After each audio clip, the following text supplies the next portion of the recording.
था। निषाद राज गुह ने भगवान श्री राम की अगवानी की। भूमिष्ठ होकर दूर से साष्टांग प्रणाम किया। राम जी ने दौड़कर अपने मित्र निषाद राज को हृदय से लगाया, कुशल क्षेम पूछा और बड़े स्नेह पूर्वक कंधे पर हाथ रखकर पूर्वक पूछा कि ये आपके कुटुंब के लोग होंगे, मैंने पहली बार इनको देखा है, हम इनका परिचय जानना चाहते हैं। स्वाभाविक है, परिचय देने के क्रम में जो सबसे ज्येष्ठ हो, श्रेष्ठ हो, वरिष्ठ हो, उसका परिचय पहले दिया जाता है।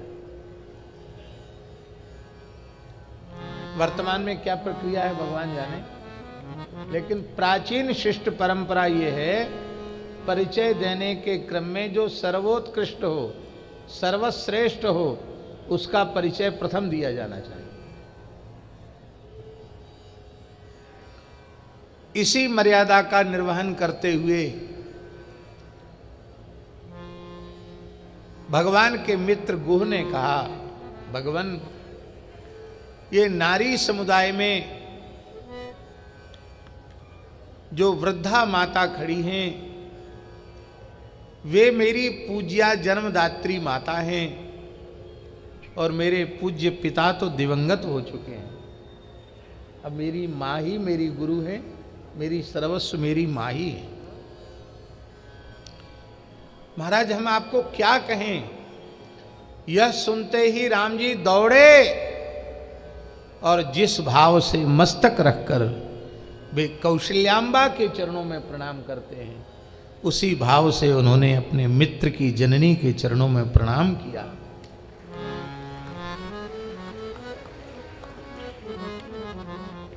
राम जी सामान्य नहीं हैं। उनके अनंत अचिंत्य अखंड ईश्वरी की दृष्टि से देखें तो इस विदेहराज कन्या के प्रति मेरे चित्त में आकर्षण उत्पन्न होना, पूर्व राग जागृत होना, यह प्रमाणित करता है कि यह पराई कन्या नहीं है, यह। यदि ऐसा न होता तो मेरी दृष्टि इस ओर नहीं जाती। आज व्यक्ति को अपने आप पर विश्वास नहीं है। शास्त्र पर विश्वास होना तो बहुत दूर की बात है। माता पिता की बात पर विश्वास होना, गुरुजनों की आज्ञा में विश्वास होना, ये तो कोसों दूर की बात है। व्यक्ति का दुर्भाग्य इतना प्रबल है, उसे अपने ऊपर विश्वास नहीं।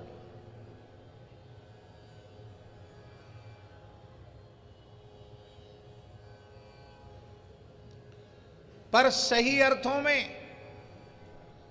सच्चा धर्मनिष्ठ कहलाने योग्य वही है जिसको अपने मन पर भरोसा है, अपने आप पर विश्वास है। जिसको अपने आप पर विश्वास नहीं है, उसको संत, शास्त्र, सदगुरु, माता पिता, किसी पर विश्वास नहीं हो सकता। स्वयं पर विश्वास होना बहुत आवश्यक है, और स्वयं पर विश्वास उसी का होता है जो दिखावे का धर्मनिष्ठ नहीं, वस्तुतः मनवाणी क्रिया से धर्मनिष्ठ होता है, धर्माचार सदाचार संपन्न होता है, उसी को अपने मन पर भरोसा होता है। एक और उदाहरण हम दे दें।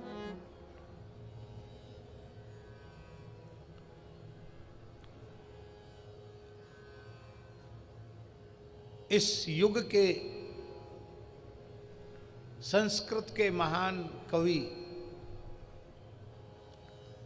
कवि कुलगुरु श्री कालिदास जी,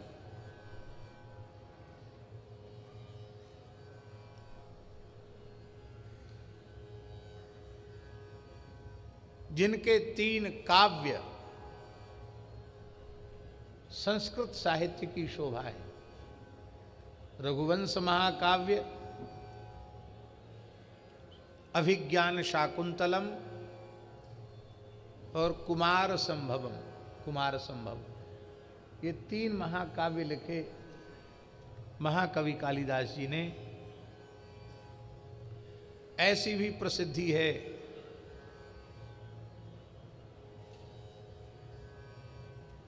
कि राजकुमारी विद्यावती विद्योत्तमा, उस विद्योत्तमा ने, कथा बहुत लंबी है, उसको कहने का कोई मतलब नहीं है बड़ी रोचक कथा।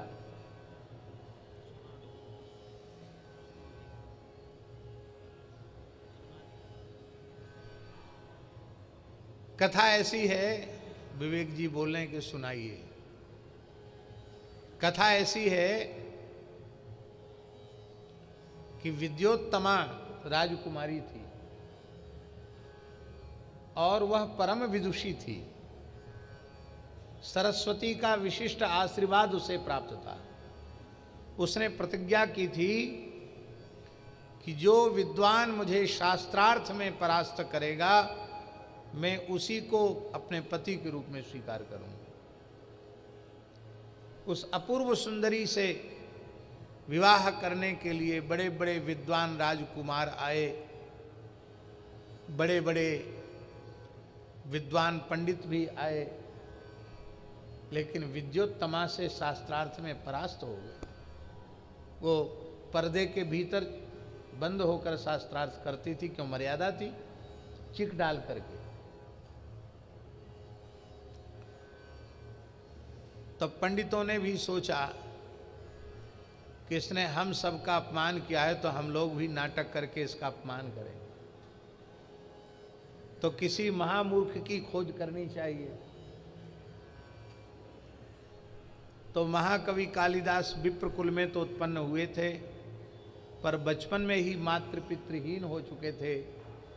परिवार में बड़ी गरीबी थी, तो भेड़ बकरी चराते थे। और भेड़ बकरी वाले बकरी भेड़ को खिलाने के लिए कुछ हरी डालियां पत्तियां भी काट करके गिराते हैं। तो पेड़ पर चढ़े थे, जिस डाली पर बैठे थे उसी को काट रहे थे। तो सोचा इससे बड़ा मूर्ख कौन होगा, उतार लिया नीचे। बोले तुम्हारा विवाह करा देते हैं। उसने कहा महाराज हम तो बिना पढ़े लिखे हमारा ब्याह कैसे होगा। अरे बोले राजकुमारी विद्योत्तमा से विवाह कराएंगे तुम्हारा। क्यों? तुम्हारा स्वरूप बड़ा सुंदर है, दर्शनीय हो, बस एक शर्त है, बोलना नहीं, चुप रहे आना, बाकी बोलने के लिए तो हम लोग पर्याप्त हैं, हम लोग बोलेंगे तुम्हारी तरफ से।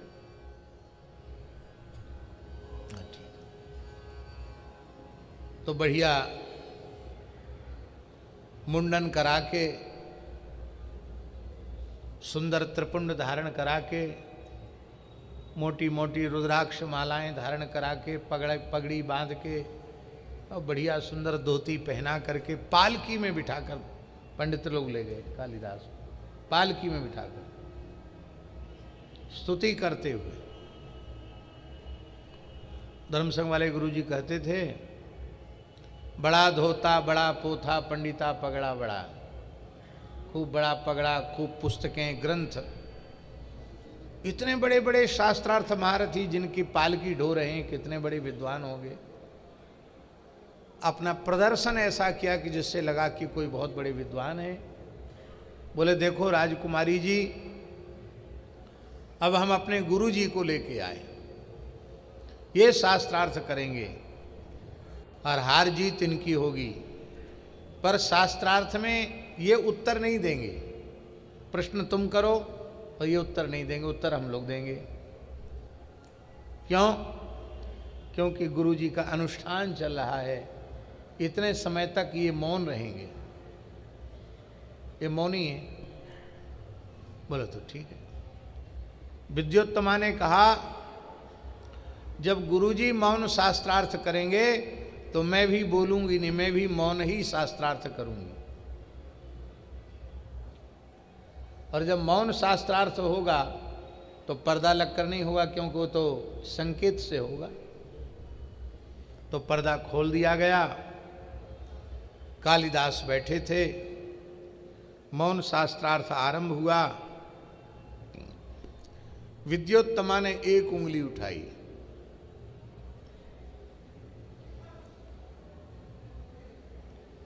उसका संकेत था कि वेद में परब्रह्म का स्वरूप है एक मेवाद्वितीयम, वह एक अद्वितीय है।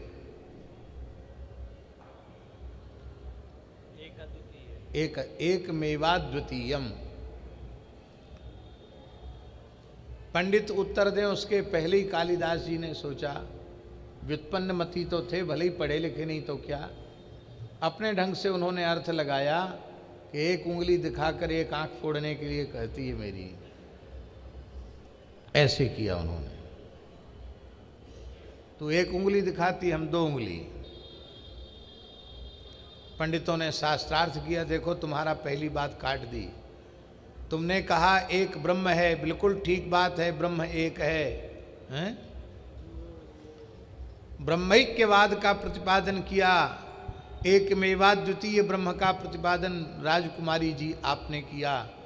लेकिन हमारे गुरुजी ने कहा हुआ एक ब्रह्म प्रकृति का आश्रय लेकर जगत की सृष्टि करता है, इसलिए ब्रह्म और प्रकृति एक न होकर दो हैं, परब्रह्म और परा प्रकृति। बात कट गई। यहाँ बात तो बिल्कुल सही है, उत्तर ठीक दिया, एकदम सही उत्तर दिया। तीन ही प्रश्न में शास्त्रार्थ होना था, तीन बात कट गई तो पराजय। तो विद्योत्तमा ने ऐसे हाथ दिखाया कि यह पिंड ब्रह्मांड पंच तत्वों से निर्मित है, इसके बारे में आप क्या कह सकते हैं। इन्होंने सोचा कि थप्पड़ मारने को बोलती है, ऐसे किया घूंसा। पंडितों ने कहा देखो तुम्हारा दूसरी बात काट दी इसने, हमारे गुरुजी ने दूसरी बात काट दी। तुमने कहा पृथ्वी जल तेज वायु आकाश, इनसे ही पिंड ब्रह्मांड की सृष्टि होती है, पर ये तत्व जब तक पृथक पृथक रहते हैं तब तक न तो पिंड न ब्रह्मांड कुछ नहीं बनता। जब ये संगठित हो जाते हैं तभी पिंड और ब्रह्मांड की रचना होती है। इसलिए पंच तत्व का संघात ही ये पिंड और ब्रह्मांड है।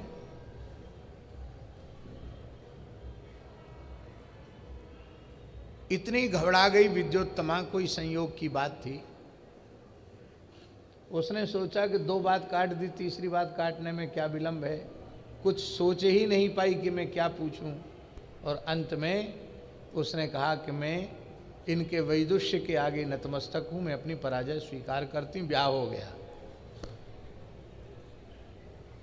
सुंदर महल मिल गया, राजा की तरफ से महल मिल गया।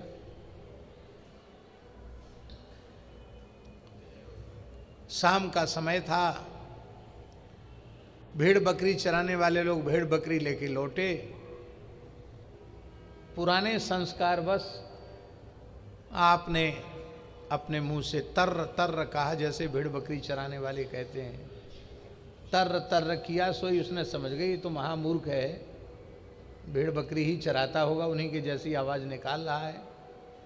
क्रोधपूर्वक विद्योत्तमा ने ऊपर से ही इनको धक्का दे दिया।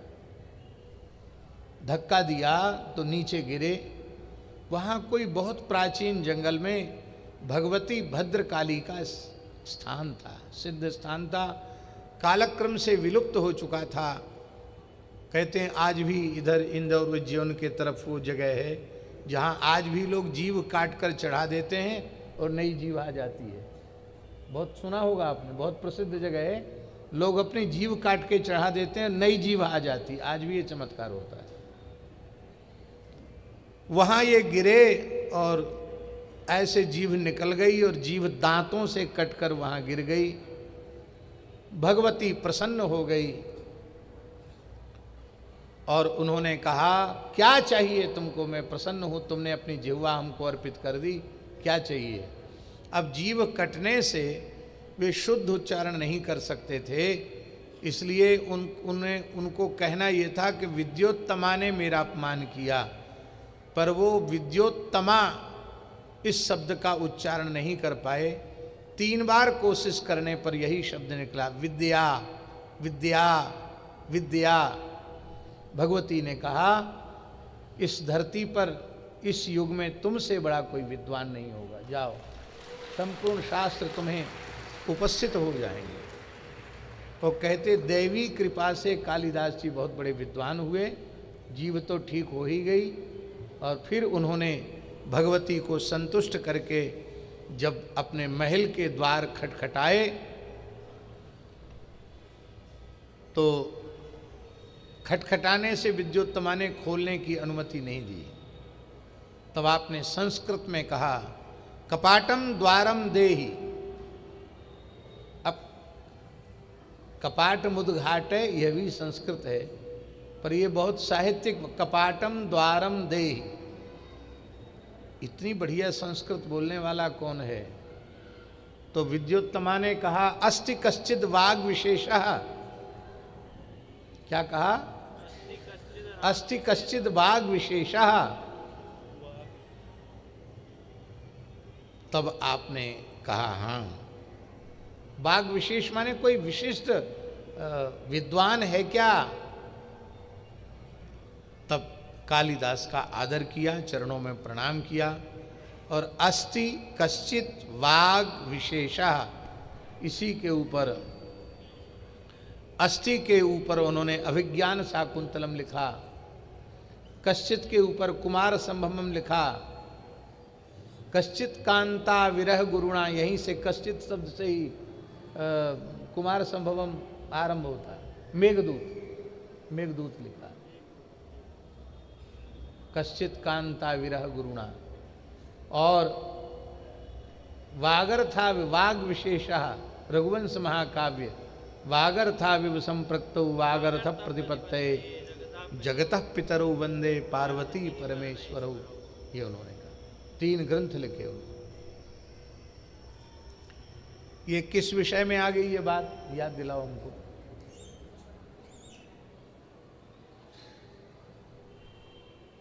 ये कहां से शुरू हुई ये बात?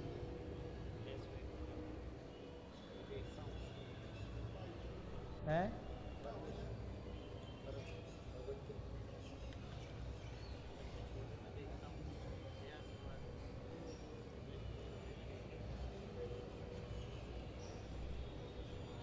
बोलो भाई, आप लोग अच्छे श्रोता हो, बताओ।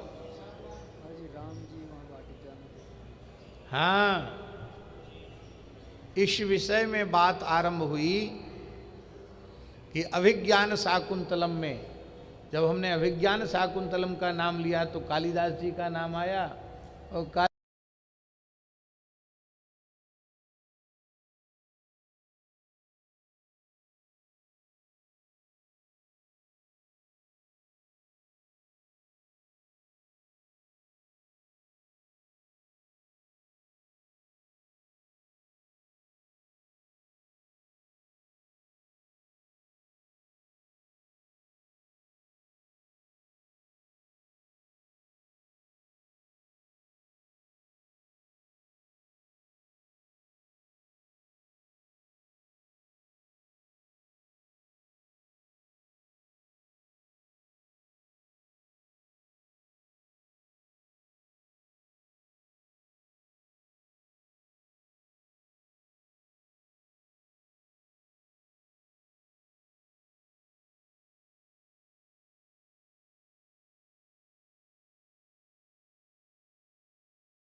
राम जी का चरित्र कितना उज्जवल है।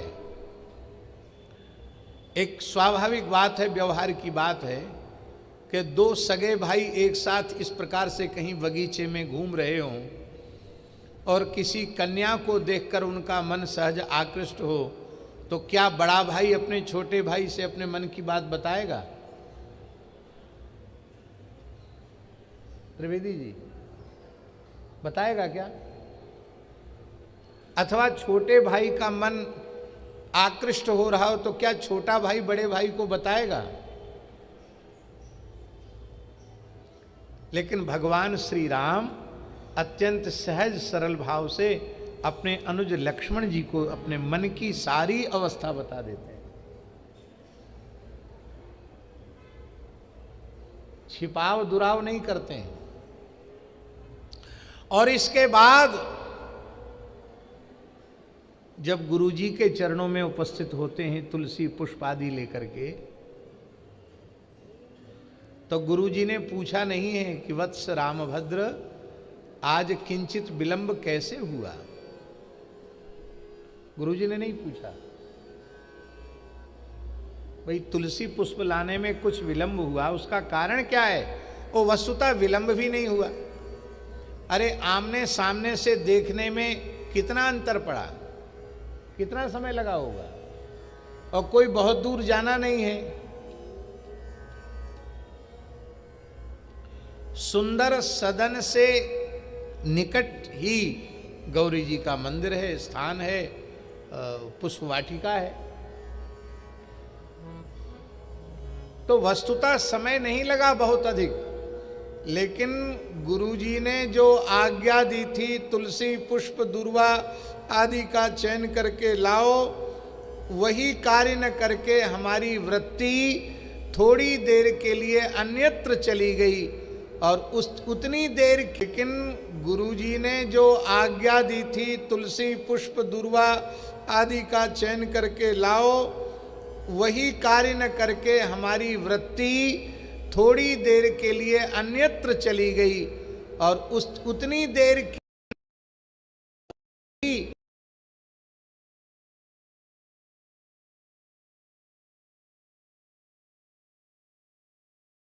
व्यवहार। राम जी कहते हैं, गुरुदेव विदेहराज नंदनी श्री जानकी गौरी पूजन के लिए पधारी थी और मेरा मन उनको देखने के लिए लालायित हो उठा, और उनको देखने में थोड़ी सी देरी हो गई, इसलिए आप हमारे विलंब से आने के अपराध को क्षमा करें। आहा, सरल स्वभाव छुअत छल नाही, छल का स्पर्श भी नहीं है। और जब गुरुजी ने सुना तो गुरुजी के रोमांच हो गया, गुरुजी का कंठ भराया, गुरुजी के नेत्र भराए, गुरुजी का हृदय द्रवित हो गया। और गुरुजी ने कहा, क्या कहा?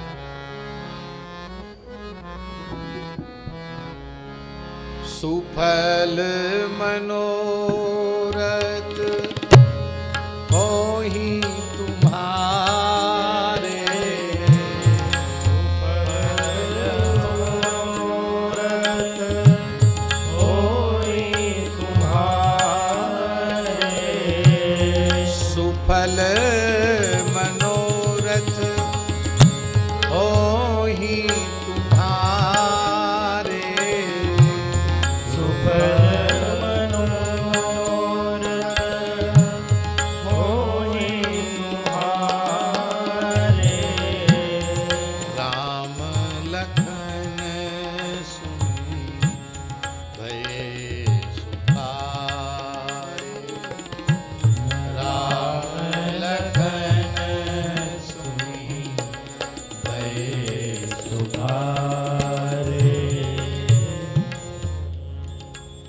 इसका मतलब है तुम्हारे जैसे निश्चल निष्कपट भाव से गुरु भक्ति करने वाले के मन में अपावनता आ ही नहीं सकती। तुम्हारा कोई मनोरथ विफल नहीं हो सकता, तुम्हारे सारे मनोरथ सफल हैं। ये उनका अपने गुरु जी के प्रति व्यवहार। एक और बड़ी सूक्ष्म बात हम कहने जा रहे हैं, शायद आप लोगों को लगेगा हमने पहली बार सुनी है। ये बात हम आदि काव्य श्रीमद् वाल्मीकि रामायण का आश्रय लेकर बोल रहे हैं।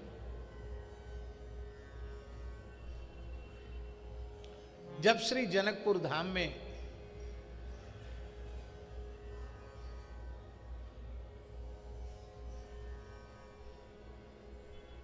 श्री महर्षि विश्वामित्र श्री राम लक्ष्मण के सहित पधारे, जनक जी ने उनका स्वागत सत्कार किया।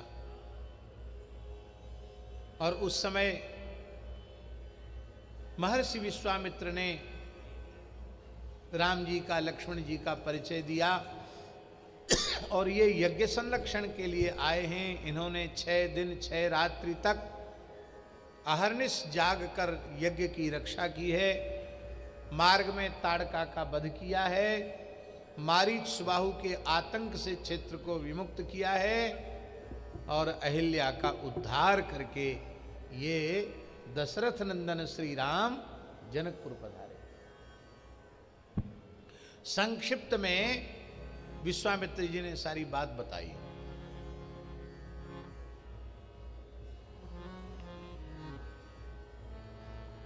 शतानंद जी के मन में आया, शतानंद जी का परिचय जानते हैं ना, कौन है शतानंद जी? महर्षि गौतम के पुत्र महर्षि शतानंद, जो निमि वंश के कुल गुरु हैं।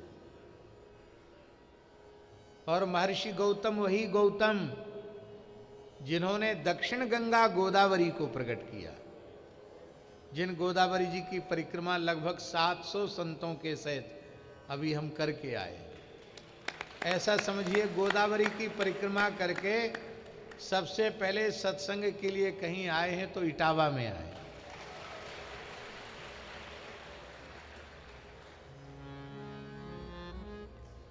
तो महाराज, गोदावरी गंगा को शिव जी की जटाओं से प्रकट करने वाले महर्षि गौतम, उनके पुत्र कुलगुरु शतानंद जी ने, बहुत ध्यान से सुने भाई, बातचीत नहीं करो। उनके कुलगुरु शतानंद जी ने मन में विचार किया कि मेरी माता अहिल्या के उद्धार के कर्ता श्री राम जी हैं। माता अपने पति से, मेरे पूज्य पिताजी से मिल गई। बहुत अच्छा किया राम जी ने। अब राम जी को हम भी थोड़ा विश्वामित्र जी का चरित्र सुनावें, हैं? विश्वामित्र जी ने जनक जी को रामचरित्र सुनाया और विश्वामित्र जी ने राम जी को मेरी माता अहिल्या का चरित्र, मेरे पिता गौतम का चरित्र सुनाया। तो हम भी कुछ न कुछ सुनावें। तो शतानंद जी ने विश्वामित्र जी का संपूर्ण चरित्र राम जी को सुनाया। वाल्मीकि रामायण के बालकांड में वर्णन, विश्वामित्र का चरित्र सुनाया। वर्तमान समय की जो लेखन, त्रिपाठी जी, वर्तमान समय की लेखन की और भाषण की जो पद्धति है वो एकदम सही नहीं है।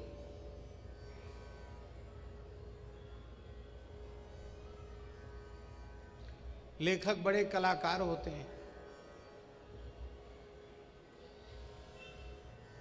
अब हम आपको क्या कहें, नाम गाम जानते हुए भी हम नहीं बोल रहे हैं। एक चाय बेचने वाले व्यक्ति को, वृंदावन के एक चाय बेचने वाले व्यक्ति को, जिसने केवल वेश मात्र दाढ़ी वाड़ी रखा के साधु का बना रखा था, तो उसी पतन की अवस्था में हम न रह जाएं, अपने स्वरूप को संभालें और फिर अपनी उच्चता को प्राप्त करें। ये कैसे प्रेरणा मिलेगी? ये झूठे इतिहास से प्रेरणा नहीं मिलेगी, ये सच्चे इतिहास से प्रेरणा मिलेगी।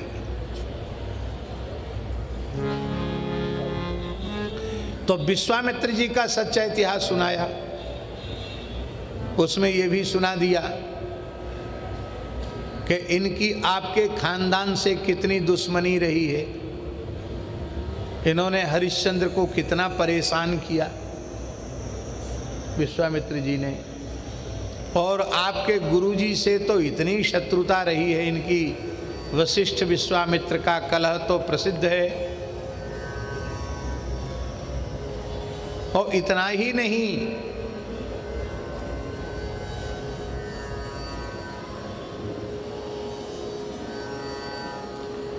इनके जीवन में बहुत विकार है। तपस्या करते करते कितनी बार विक्षेप आया। पहले रंभा के कुसंग से क्रोध उत्पन्न हुआ तो उसको शाप दे दिया। फिर मेनका के कुसंग से उनकी तपस्या में एक विघ्न उपस्थित हुआ, एक कन्या उत्पन्न हो गई। फिर त्रिशंकु के प्रकरण में क्रोध में उन्होंने अपनी संपूर्ण तपस्या नष्ट कर दी।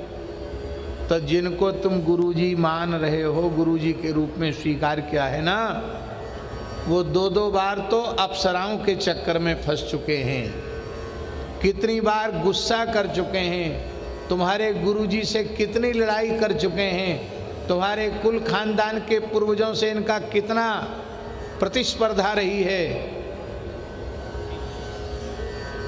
तो ये किसके सामने सुनाया जा रहा है? विश्वामित्र जी जिनका चरित्र है, चरित्र नायक के सामने ही उनके जीवन के अच्छे बुरे सब प्रसंगों को कहा जा रहा है।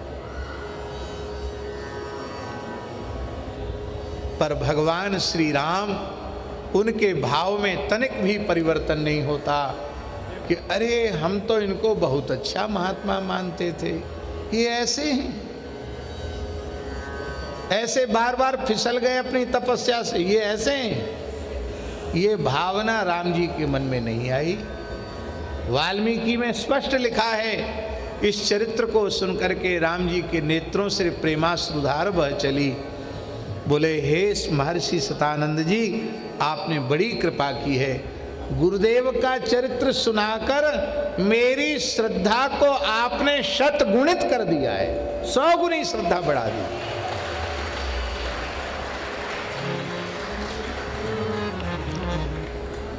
खाली ताली मत बजाओ,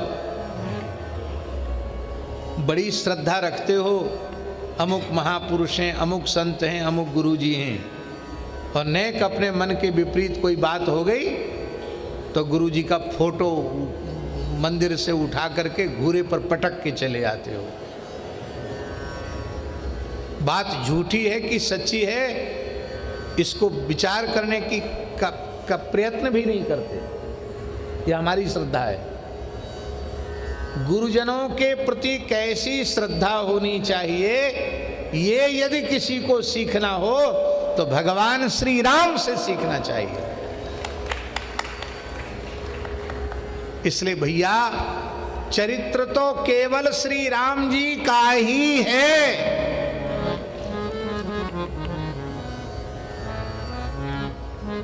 इसलिए पुरुषो रामचरितम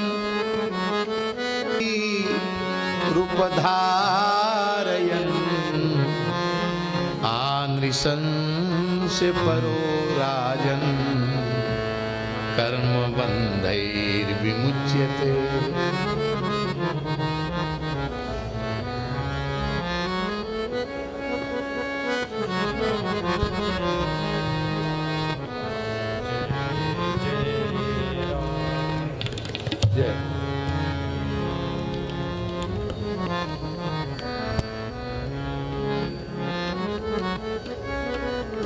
श्रद्धा उत्पन्न होने के बाद कम हो जाए तो उसे श्रद्धा नहीं कहते।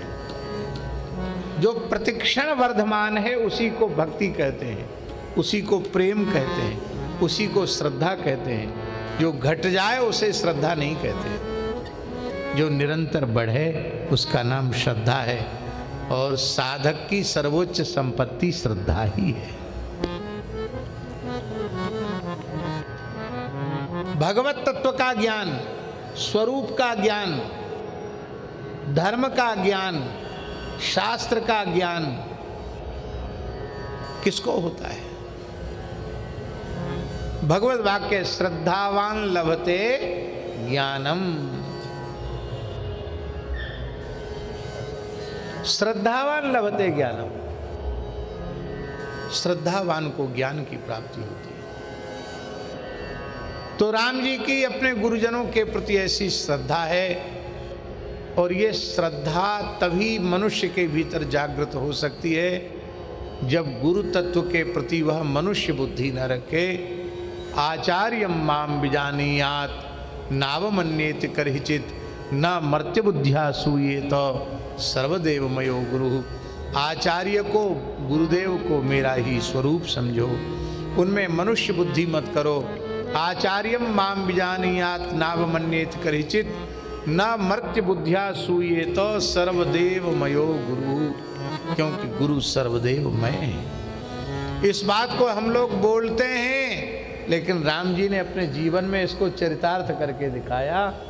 उनकी अपने जीवन में अपने गुरुजनों के प्रति अगाध श्रद्धा का भाव। राम जी की श्रद्धा में कहीं कोई न्यूनता नहीं है।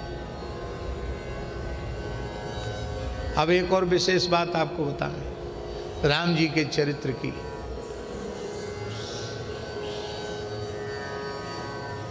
ये व्यवहार तो अपने माता पिता के प्रति है, उनका गुरु के प्रति है, प्रजा के प्रति है, भाइयों के प्रति है, पत्नी के प्रति है। राम जी के चरित्र में सब अंश स्पष्ट हैं। पर एक विशेष बात है, राम जी का शत्रु के प्रति कैसा व्यवहार।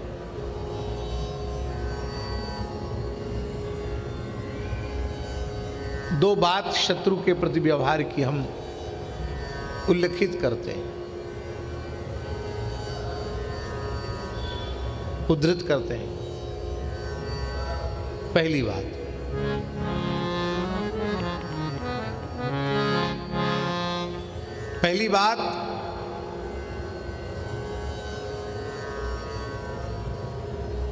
आदि काव्य श्रीमद् वाल्मीकि रामायण के अनुसार राम रावण युद्ध चल रहा है। रावण रथ पर बैठकर आया है।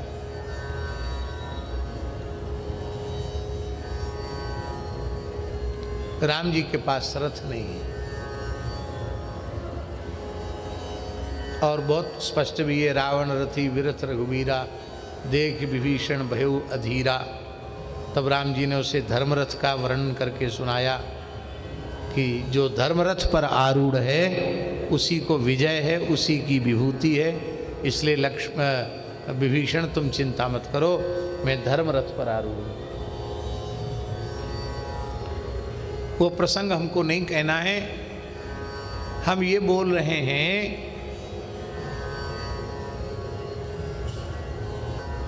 कि श्री राम जी भूमि पर खड़े हैं और विशाल स्वर्ण में रथ में बैठकर रावण युद्ध कर रहा है। ये देख करके सभी सुग्रीव, विभीषण और जामवंत जी, सभी वानर वीर दुखी हैं। राम जी जमीन में खड़े हैं, मैदान में खड़े हैं, रावण स्वर्ण रथ पर बैठ करके युद्ध कर रहा है। तब सबकी पीड़ा का विचार करके हनुमान जी महाराज आए और हनुमान जी ने कहा, वाल्मीकि में वर्णन है कि हे प्रभु, जैसे भगवान नारायण के वाहन वैनिते हैं, गरुड़ हैं, ऐसे ही मैं आपका वाहन हूँ। आप मेरे ऊपर आरूढ़ हो जाइए और रावण से द्वंद्व युद्ध कीजिए। तो हनुमान जी के आग्रह को राम जी ने स्वीकार किया और राम जी हनुमान जी के कंधे पर बैठे। झांकी का दर्शन करें, स्वर्ण शैलाभ देह हनुमान जी महाराज हैं और नील मणि के पर्वत के समान श्री राम जी हैं। ऐसे लगता है मानो प्रतप्त स्वर्ण गिरी के ऊपर कोई नीलमणि प्रकाशित हो रही हो। राम जी ऐसे चरण लटका कर बैठे हैं। राम जी के दोनों चरण हनुमान जी पकड़े हुए हैं, क्योंकि राम जी तो धनुष बाण लेकर युद्ध कर रहे हैं, तो उनको ठीक से संभाल के रखना राम जी के चरण हनुमान जी पकड़े हुए हैं और अनेक प्रकार के युद्ध कौशल को प्रदर्शित करके रावण की अमोघ बाण वर्षा को हनुमान जी मोघ कर रहे हैं, व्यर्थ कर रहे हैं। कभी लंबे हो जाते, कभी आकाश में उछल जाते, कभी बहुत छोटे हो जाते, कभी दाएं हो जाते, कभी बाएं हो जाते। रावण ने देखा कि मेरे बड़े बड़े दिव्य अस्त्र शस्त्र भी विफल हो रहे हैं, शत्रु ये बानर सबको विफल कर देता है, ये बड़ा युद्ध कौशल वाला बानर है और ये बानर ही सारी समस्या की जड़ है। ये समुद्र लांघ कर ना आता तो थोड़ी विपत्ति आने वाली थी। इसी ने लाकर पता बताया, लंका में आग भी लगाई, मेरे पुत्र को भी मार डाला और यही बानर सारी समस्या की जड़ है, संकटों की जड़ यही है। इसलिए राम जी से नहीं, अब बानर से ही युद्ध करेंगे। धर्म युद्ध की मर्यादा ये है कि वाहन से युद्ध नहीं होता है, रथी से युद्ध होता है। लेकिन रावण तो रावण हनुमान जी से युद्ध करने लग गया। हनुमान जी अपने लाघव से, कौशल से उसके बाणों को बचाते रहे। अंत में उसने मंत्र से अवमंत्रित करके 3 अमोघ शक्तियां बाण के रूप में हनुमान जी के ऊपर छोड़ी और मंत्र शक्ति से प्रेरित वह अमोघ शक्ति हनुमान जी के ललाट में आकर धस गई। वो तीनों बाण उनके ललाट में आकर धस गए। ये तो वज्रांग देह हैं, वे आर पार नहीं हो सके, केवल उनकी नौक ही धसी और हनुमान जी ने बाएं हाथ से उनको निकाल करके उल्टे रावण की ओर ही चला दिया।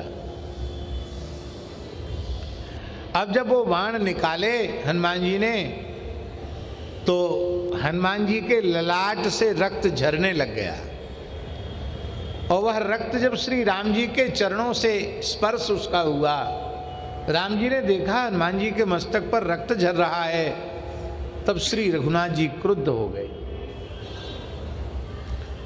और इतने क्रुद्ध हुए कि राम जी ने इतना प्रचंड युद्ध किया रावण के साथ कि केवल एक मुहूर्त का अर्थ होता 2 घड़ी, 2 घड़ी का अर्थ होता 48 मिनट, मात्र 48 मिनट में त्रिलोक विजयी रावण के साथ युद्ध करके राम जी ने उसकी सेना को, उसके रथ को, उसके सारथी को, उसके अश्वों को, उसकी ध्वजा को, उसके कवच को, उसके एक एक अस्त्र शस्त्र को नष्ट कर दिया, उसके पार्श्व रक्षकों को नष्ट कर दिया और केवल रावण भूमि पर खड़ा हुआ है। उसके पास न कोई सेना है, न कोई सहयोगी है, न कोई सहायक है। अपने संपूर्ण जीवन में रावण ने यह अवस्था अपने जीवन में कभी नहीं देखी थी। त्रिलोक विजयी रावण था।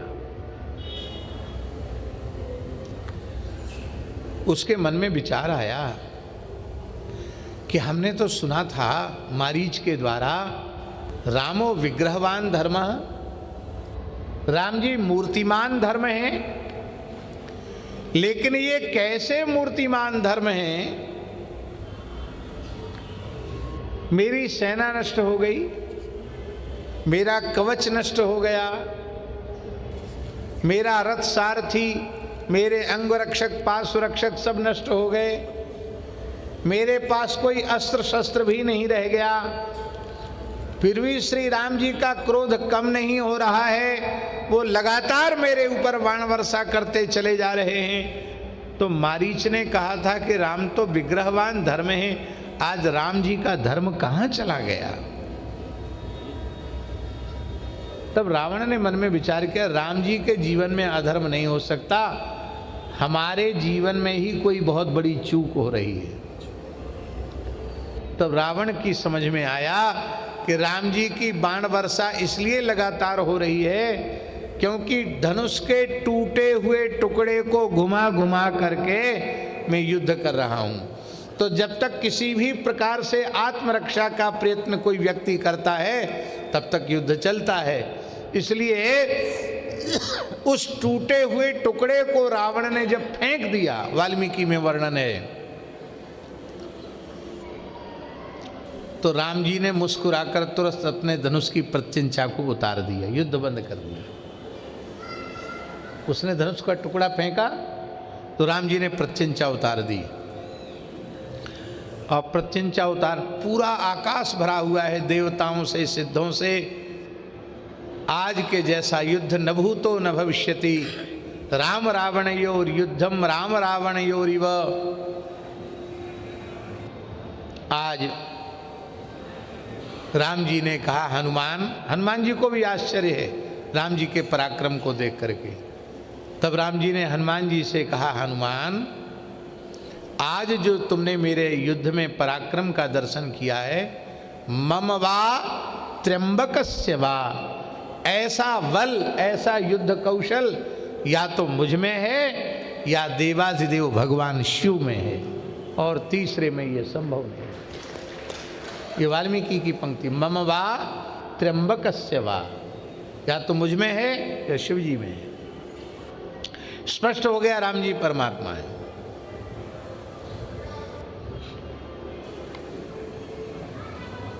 अब राम जी को चाहिए था कि रावण से युद्ध करना तो बंद कर दिया, अब उसको 10-20 खरी खोटी और सुना देते कि इतनी सी शक्ति लेकर लड़ने आया था, इसलिए इसी शक्ति के बलबूते पर तुमने चोर की तरह जानकी का अपहरण किया, कुछ तो कहते। लेकिन राम जी अपने शत्रु के साथ कैसा व्यवहार करते हैं, श्रवण करने के योग्य है। राम जी कहते, जानामि दशग्रीव रणार्दितस्त्वम, हे दशग्रीव मैं जानता हूँ आज के युद्ध में आप बहुत अधिक श्रमित हो गए हैं। देखो, युद्ध में जय और पराजय को बहुत अधिक महत्व नहीं देना चाहिए। कभी बड़े से बड़े वीर की पराजय भी हो जाती है, लेकिन अभी एक और अवसर मैं तुम्हें देता हूँ। जाओ, महलों में विश्राम करो, औषधि का सेवन करो, और यदि आप स्वस्थ अनुभव अपने आप को करें तो कर रणभूमि में दशरथ नंदन राम आपके स्वागत के लिए उपस्थित है। ये किसके साथ बोल रहे हैं? जो राम जी का नाम तक नहीं लेता, तपसी तपसी कहता है, हैं? राम जी का नाम सुनकर जिसके आग लग जाती है, ऐसे रावण के साथ इतना मृदु व्यवहार राम जी कर रहे हैं। और हम जब बोलते हैं तो ऐसे बोलते मानो जहर ही उगल रहे हैं। शत्रु के प्रति राम जी का ऐसा व्यवहार है, जो प्रियाप हरता है उसके प्रति ऐसा व्यवहार है। और उस समय रावण ने कहा कि लोगों की दृष्टि में मैं जीवित हूं, लेकिन वस्तुतः आज मैं जीते जी मारा गया। राम जी मुझे मार देते तो उतना कष्ट नहीं होता, मुझे मारा भी नहीं और मुझे छोड़ दिया, पर आज मैं राम जी के शील स्वभाव से मारा गया, जीते जी मारा गया। ये राम जी का शत्रु के प्रति व्यवहार है। और जब मेघनाद का वध लक्ष्मण जी ने कर दिया तो रावण के मंत्री प्रहस्त ने कहा कि कुकुटन न्याय से तुम अपनी अभीष्ट की पूर्ति में प्रवृत्त क्यों नहीं हो रहे हो? भाई सब नष्ट ही हो गया और तुम्हारा जो अभीष्ट था उसकी पूर्ति भी नहीं हुई, जानकी जी तुमको नहीं मिली, तब नष्ट तो सब होने ही, तुम अभीष्ट की पूर्ति करो। बोले हमको शाप मिला हुआ कि तुम बलपूर्वक किसी स्त्री का स्पर्श करोगे तो तुम्हारा मस्तक के 100 टुकड़े हो जाएंगे। प्रहस्त बोला इसकी जरूरत क्या है, इसकी आवश्यकता क्या है? तुम्हारे में शक्ति है, तुम तपस्वी बनकर, साधु सन्यासी बनकर जानकी का अपहरण कर सकते हो, तो क्या श्री राम रूप धारण करके सीता के साथ छल नहीं कर सकते? तो राम रूप धारण करके उपस्थित हो जाओ और अपने अभीष्ट की पूर्ति करो। महाराज जी, हम आपको क्या कहें? रावण चरित्र उसी को कहते हैं जो केवल श्रद्धावान अनुगतों के ऊपर प्रभाव न छोड़े। चरित्र उसे कहते हैं जो शत्रु के हृदय पर भी प्रभाव छोड़े, उसको चरित्र कहते हैं। रावण ने कहा, अरे प्रहस्त, मैं तो तुम्हें बड़ा बुद्धिमान समझता था, पर तू बड़ा भारी मूर्ख निकला है? तू मुझे यह प्रेरणा दे रहा है कि श्री राम जी का रूप में धारण करूं। श्री राम जैसे चरित्रवान महान व्यक्तित्व का रूप धारण करने की क्षमता क्या इस स्वेच्छाचारी रावण में है? तुम्हें पता नहीं, मैं जिसका स्वरूप धारण करता हूं, पहले उसका अनुसंधान मुझे करना पड़ता है। तो मुझे बहुत भय है। मैं राम जी के चरित्र का, राम जी के स्वरूप का, राम जी के गुणों का, राम जी के शील का अनुसंधान करने लगूंगा ना, तो मैं रावण ही नहीं रह जाऊंगा। फिर तू अभीष्ट पूर्ति की क्या चलता है, क्या बात करता है? पर मुझे अपनी धर्म पत्नी मंदोदरी भी माता के रूप में दिखाई पड़ने लग जाएगी, हैं? दूसरी तो मिलेगी नहीं, हमारी जो अपनी है उससे भी मैं वंचित हो जाऊंगा।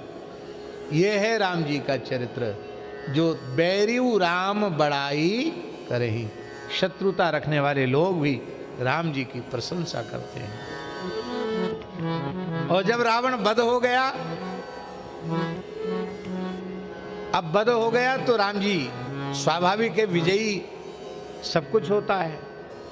राम जी ने विभीषण को राजा तो पहले ही बना दिया, लेकिन विभीषण स्वीकार करते हैं कि त्रिलोक विजयी दशग्रीव रावण को मारने के पश्चात अब संपूर्ण सत्ता तो राम जी की है। राम जी की अनुमति के बिना कुछ भी करना अधर्म है। इसलिए विभीषण ने कहा कि भगवान, रावण वध तो हो गया, आपको विजय भी मिल गई, लेकिन अब आपकी रावण के अंत्येष्टि संस्कार के संबंध में क्या आज्ञा है? आप क्या कहना चाहते हैं? इसका मतलब है कि आप अनुमति दें तो उसका सविधि अंत्येष्टि संस्कार हो, और यदि आप अनुमति न दें तो जाने दो, मर गया मर गया।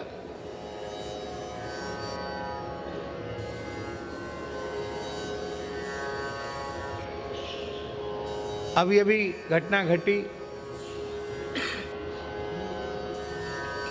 झूठे आरोप में एक हिंदू युवक को पकड़ लिया गया और पीट पीट कर नृशंस हत्या कर दी गई। और हत्या ही नहीं की गई, पेड़ से लटका कर उसमें आग भी लगा दी गई।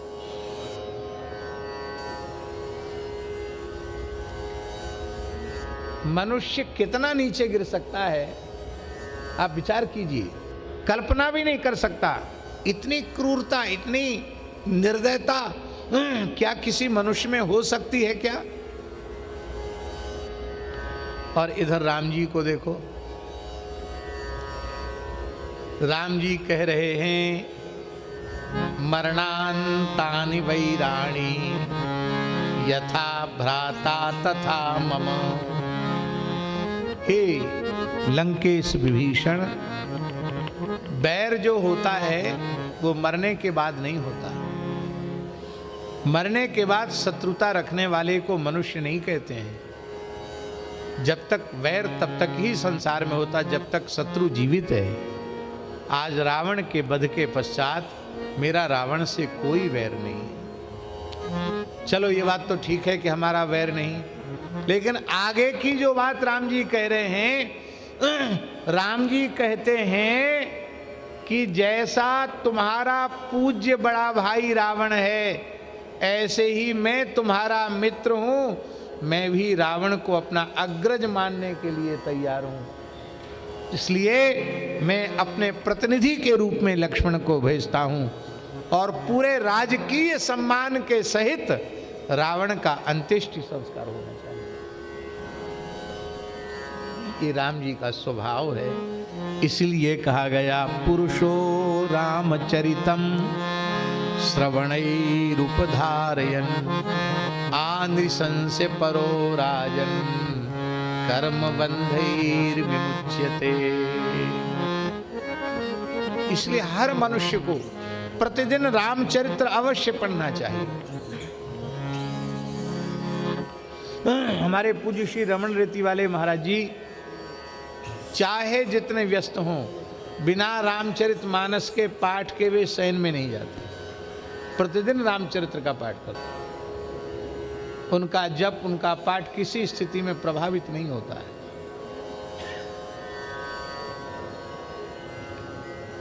प्राचीन मर्यादा रही है। सभी राज दरबारों में सबसे पहले रामचरित्र सुनाया जाता था, इसके बाद कार्यवाही आगे की ओर आरंभ होती थी।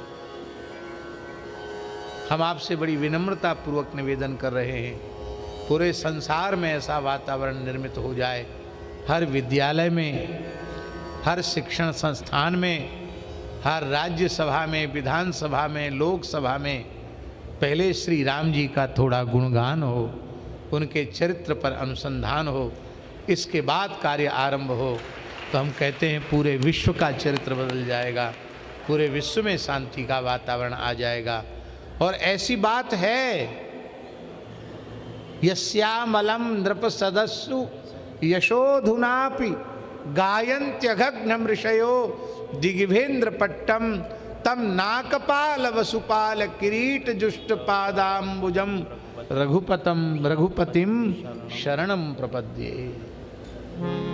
अधुना अपि, सुखदेव जी कह रहे हैं, आज भी राजाओं की सभाओं में ऋषियों के द्वारा श्री राम जी का चरित्र नित्य प्रति गाया जाता है। ये परंपरा रही है हमारे देश की, राम जी के चरित्र के गान की, क्योंकि राम जी के चरित्र के आश्रय के बिना जीवन में मनुष्य चरित्रवान नहीं हो सकता। हमने विद्वानों से सुना है कि मनुष्य का धन नष्ट हो गया तो बहुत चिंता नहीं करनी चाहिए, फिर पुरुषार्थ करेगा, धन कमा लेगा। बहुत कम नष्ट हुआ। यदि स्वास्थ्य नष्ट हुआ तो थोड़ा नष्ट हुआ ऐसा मानना चाहिए, क्योंकि पुरुषार्थ चतुष्टय की सिद्धि का साधन शरीर है और शरीर का उत्तम स्वास्थ्य बना रहना उत्तम पक्ष है। इसलिए धन नष्ट हुआ तो कुछ भी नष्ट नहीं हुआ, स्वास्थ्य नष्ट हुआ तो कुछ नष्ट हुआ, किंतु जिस मनुष्य का चरित्र नष्ट हो गया उसका सर्वस्व नष्ट हो गया।